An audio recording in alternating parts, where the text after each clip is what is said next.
morning, everyone. This is JP Dunn coming to you live from my very own personal bedroom. I am ready to conquer my day, make some amazing whole wheat peanut butter pancakes, and get my mother effing legs pumping. You know why? Because I got a really good night of sleep last night. How am I so peppy when I just woke up, you ask?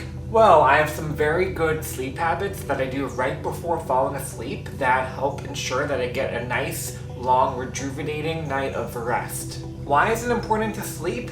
Because you'll eventually die if you don't. In this video, I'm going to give you a lecture on how to improve and fix your sleep schedule. Are you sick of tossing and turning in your bed? Are you sick of constantly flipping the pillow over to get those crucial 10 seconds of coolness every night? I do have to admit though, I don't have any children. I do have a cat, but he doesn't bother me at night, so I'm pretty privileged when it comes to sleep. But that still didn't prevent me from developing a bad sleep habit. This video is just about what could potentially work for you. You don't have to do all these tips. I recommend trying out all of them to see what could work and what couldn't. If you already have a great sleep schedule and a good nighttime routine, great. Share this video with a friend or 50.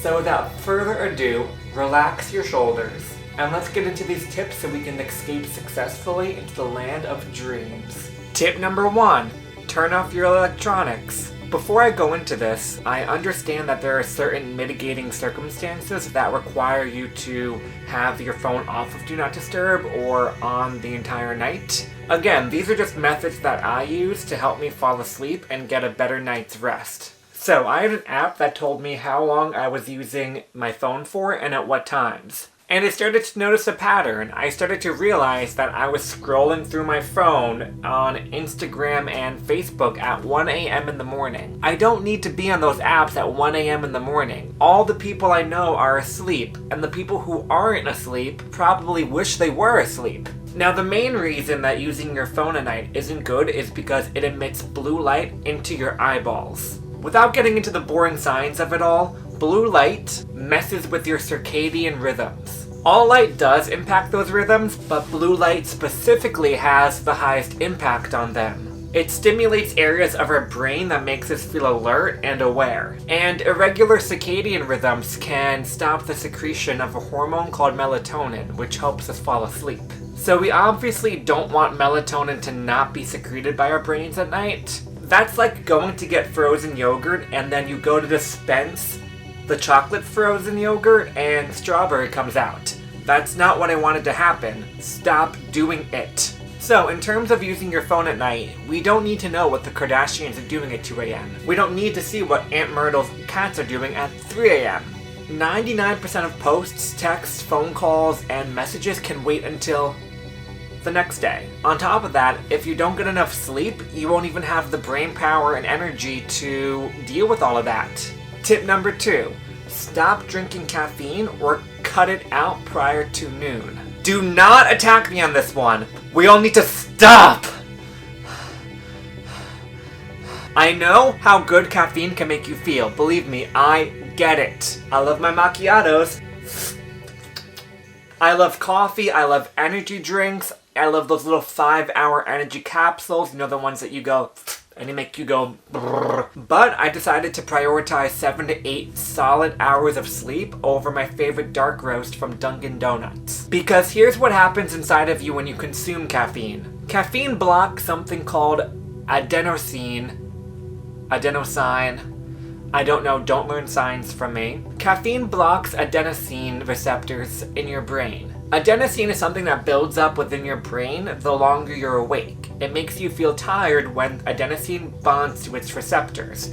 What caffeine does is it blocks these receptors so you don't feel tired and you feel more awake. And it takes time for your body to get rid of caffeine so the receptors aren't blocked anymore so adenosine can do its thing. So that's why drinking too much caffeine can really mess with your sleep, because caffeine can be in your system for up to 6 hours or more. If you drink your coffee at 2 o'clock, you might still be feeling the effects by 8 or 8:30. Me personally, I was drinking up to 600 milligrams of caffeine a day. You know those Bang energy drinks that I used to drink a lot? I used to drink 2 a day. I used to go bang, bang into the room. I know you want it. I was wondering why I wasn't sleeping and why I was brain fogged and why my anxiety was skyrocketing all the time. So I slowly started to taper myself off of my caffeine intake, and lo and behold, I started to sleep better and remain calmer in a lot of situations, such as waiting in line. Does anyone else get really anxious when they're just waiting in line? Or is it just me? Now, don't get me wrong, you don't have to cut it out completely. Make sure you drink it earlier in the morning so your body has a chance to really filter it out of your system. Tip number 3, reading before bed. I found that reading before bed really helped me with my sleeping schedule because not only does it distract me from my phone, but it really helps to soothe and relax my mind as I'm falling asleep. It helps me take my mind off of how I couldn't decide to take my Pikachu backpack or my Squirtle backpack out and about the other day. I really do struggle with things like that, by the way. A relaxed mind induces a relaxed state, which induces more deep sleep. Also, this relaxed state has a benefit because it can carry over to the next morning. It can have a very calming effect on the body as it transitions from the working phase of the body to the relaxed and calm phase of the body. And as we know, our body likes habits. As we read every night before bed, our mind picks up on that and says to the brain, hey, they're reading, they want to go to bed, pump out that melatonin. I just recommend being careful of what book you read before bed. Books like this might not be the most intelligent choice because of how scary and thrilling it could be. So you could read like a personal development book or, I don't know, Dr. Seuss. So again, next time you're tossing and turning in bed and you can't shut your mind off of thinking about everything that went wrong in 7th grade, pick up a book. It will help to relax and calm your mind so you can escape reality. If you don't have a stockpile of books lying around, I use my library a lot and I can request a book. Right now they're doing curbside pickup, so it's pretty convenient just to call and go pick it up. But just remember, don't use your phone or tablet to read ebooks. Those emit blue lights and will prevent you from falling asleep, which will mean it'll be counterproductive.